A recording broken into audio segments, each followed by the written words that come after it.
1958 में जो शख्स अल्लाह को प्यारा हो जाता है उसकी यह किताब भी 1990 में आ जाती है।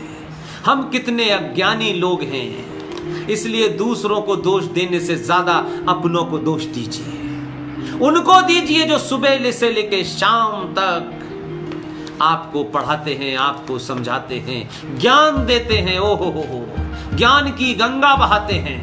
मुझे लगता है वो भी झूठ का प्रचार करते हैं।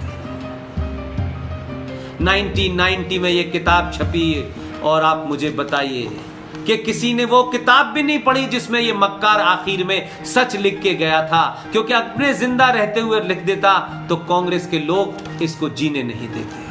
उस वक्त कांग्रेस में थे बहुत सारे राष्ट्रवादी थे, इसको जीने नहीं देते। जानता था कि हमारी 70 साल में जो हमने घुट्टी पिलाई है इन मूर्ख सनातनी हिंदुओं को, सेकुलरिज्म के नाम पे, सोशलिज्म के नाम पे, जाति के नाम पे, 70 साल के बाद इसकी कौम के लोग इतने मजबूत होंगे कि इस देश का सनातनी, इस देश के संविधान में कुछ भी हो जाए, इतने टुकड़ों में बंट चुका होगा कि उसकी हिम्मत नहीं होगी अगर ये बात मेरी पता चल जाए। वो इतने डरे हुए थे और वो सच साबित हुई कि 90 में किताब छपी और ये सत्य सामने आ गया।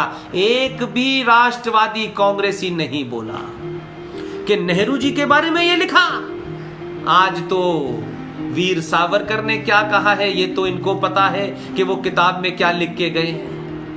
इन दलालों से पूछो। मैं किसी पार्टी को दोष नहीं देता, पार्टी में भी सनातनी बटा हुआ है, चाहे वो बीजेपी हो, चाहे वो समाजवादी हो, चाहे सब हो, है सब सनातनी, लेकिन कैसा बांट के गया आपको। 1990 में ये किताब छप गई, किताब आ गई, लेकिन जो लाचारी बेईमानी 1947 में की नेहरू जी ने, वो 1992 में भी हुई, खुल्लम खुल्ला हुई। इस मक्कार फरेबी जिहादी भारत के पहले मुसलमान शिक्षा मंत्री मौलाना आजाद को भारत में भारत रत्न दिया गया 1992 में। इसलिए मैंने कहा इसकी किताब भी पढ़े, इसलिए आपको चौराहों पर बोलना जरूरी है। ये डिग्री लेकर के हम नौकरी कर सकते हैं, नौकरी जब ही होगी जब ये देश रहेगा, उस मूल भावना में देश रहेगा। ये देश कैसा देश है कि दिल्ली की सड़कों के ऊपर चंद दंगाई भारत की सत्ता व्यवस्था के नीचे बैठे हुए पुलिस जो भारत की रक्षा करती है उसको दौड़ा दौड़ा के मार रहे हैं।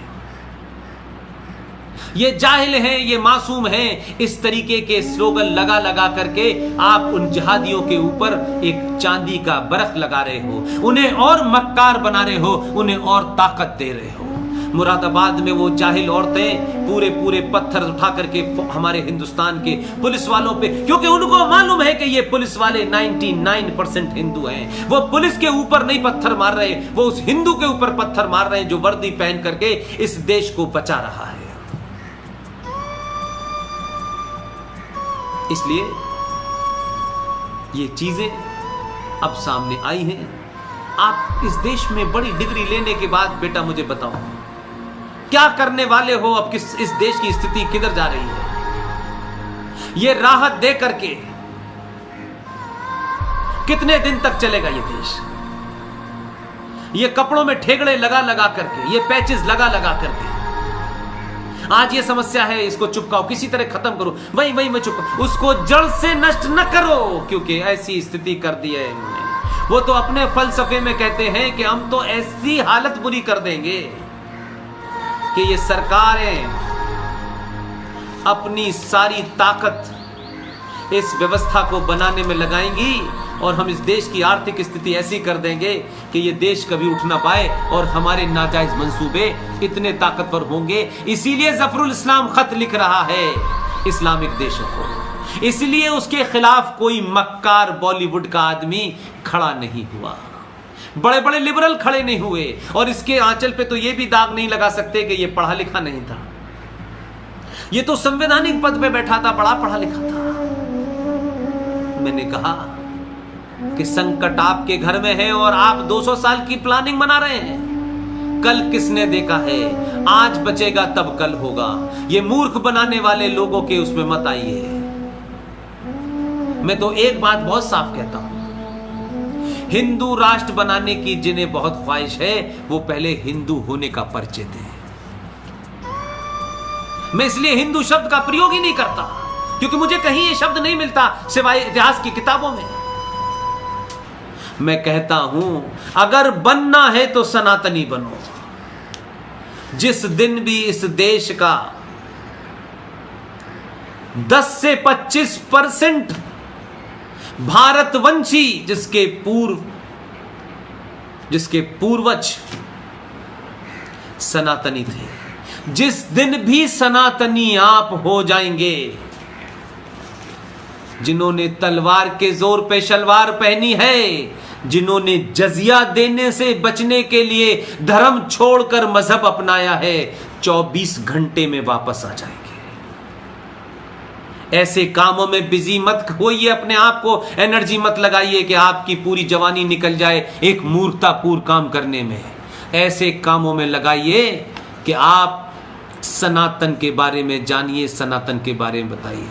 अपने लोगों के अंदर जो इंफिनिटी कॉम्प्लेक्स और कुंठा है उसको समाप्त करिए। ये दुनिया आपका इंतजार कर रही है। और उस कोरोना के बाद जिस तरीके का कल प्रधानमंत्री का भाषण हुआ है, ये बात मैंने 15 दिन पहले कही थी। पूरी दुनिया में 3 ऑर्डर बदलने वाले हैं, जिसकी तरफ खुल्लम खुल्ला कल भारत के प्रधानमंत्री ने इशारा कर दिया है। इस कोरोना ने इस देश को, भारत के लोगों को, सनातनियों कह रहा हूं मैं जिहादियों को नहीं मानता।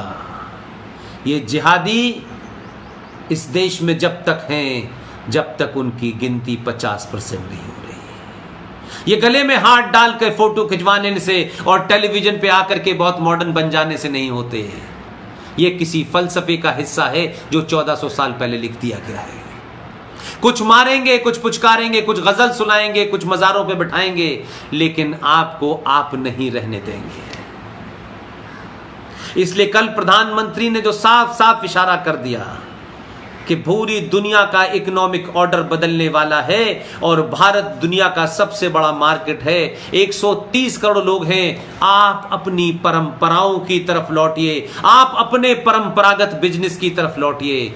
ना तो प्लास्टिक से ये देश बर्बाद होगा, ना नए नए तरीके के वायरस निकलेंगे। अगर सनातन के लोग वापस लौटने लगे तो मुझे पूरा यकीन है कि सनातन इसी ब्रह्मांड में जो भी कुछ है उसका इंतजाम मनुष्य के लिए सब कुछ उसमें किया गया है।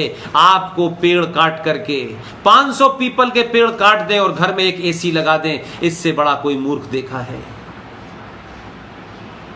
हमने धीरे धीरे सब समाप्त कर दिया। इसलिए सनातन की तरफ लौटने का आर्थिक रूप पे इशारा करके गए हैं भारत के प्रधानमंत्री। उनके उद्बोधन में बहुत सारी चीजें आप नहीं समझ, छोड़ दीजिए, सिर्फ इतना ही समझिए। अगर कल से चाय पीने के लिए कुल्हड़ का इस्तेमाल होने लगा तो कुल्हड़ चाइना से नहीं आएगा। अगर दिवाली पे लक्ष्मी गणेश, आप वो जो कुम्हार बनाता था छोटा सा, उसका घर भी चलता था, उसमें एक उल्लास भी पैदा होता था। और लक्ष्मी गणेश की पूजा के बाद तुलसी के पौधे में रखने के बाद समय समय पे पानी चढ़ाते चढ़ाते वो खुद मिट्टी में मिल जाते थे। न कोई पॉल्यूशन था, न कोई रंग की समस्या थी। हम इतने लालची हो गए कि 2 रुपए बचाने के लिए चाइना प्लास्टिक का हमें लक्ष्मी गणेश बेच रहा है। हमने कब से ये परंपरा पाल ली कि हम बिजली के झालर जगाएंगे और झालर वो 100 रुपए में देगा चाइना, तो वो हमें देगा। वो प्लास्टिक भारत में समाप्त नहीं हो सकती, वो भारत की मिट्टी को नष्ट कर देगी। आप अपनी पर वापस लौटिए। लेकिन मैं जो बात आपसे कहना चाहता हूं, इस कोरोना के बाद भारत की राजनीतिक स्थिति बहुत जबरदस्त तरीके से पूरे विश्व में एक महान रोल प्ले कर